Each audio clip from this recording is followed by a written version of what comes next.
tervist, siis täna olen siin Värska veekeskuses. Teeme siis väikse õpetuse, siis kuidas peakat teha. Peakat hüpata vette, siin on niisugune mõnus vesi, sirge vesi on ju. Ja siis ma näitan esimest siis seda, nagu mida teha esimene, kuidas tunne kätte saada.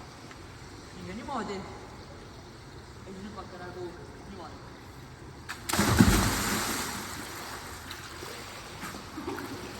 See küll ei olnud. Nii. Teiseks. Nii. Te saite tunnetuse kätte, teete umbes seda 10 korda. Siis te proovite seda jooksuga. Näete siit, hüppate kuidagi nagu, et oleks nagu hea. Jah, nagu nii.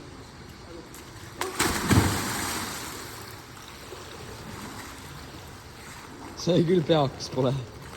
Andrew kirjutas ka. Mida? Andrew kirjutas ka. Joo. Et väga äge oli vaadata, kuidas sa vette hüppad. Ma tean, nii. Ja siis kolmandaks, sa pead peakat võtma. See on kõige lihtsam. Nii.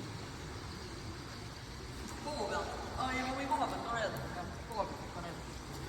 Koha pealt natuke raskem, aga...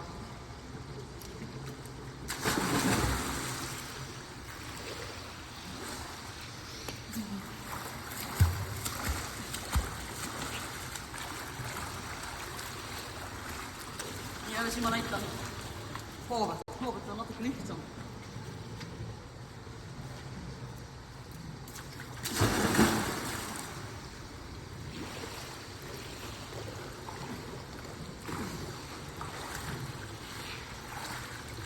Tänud, et vaatasite ja tšau!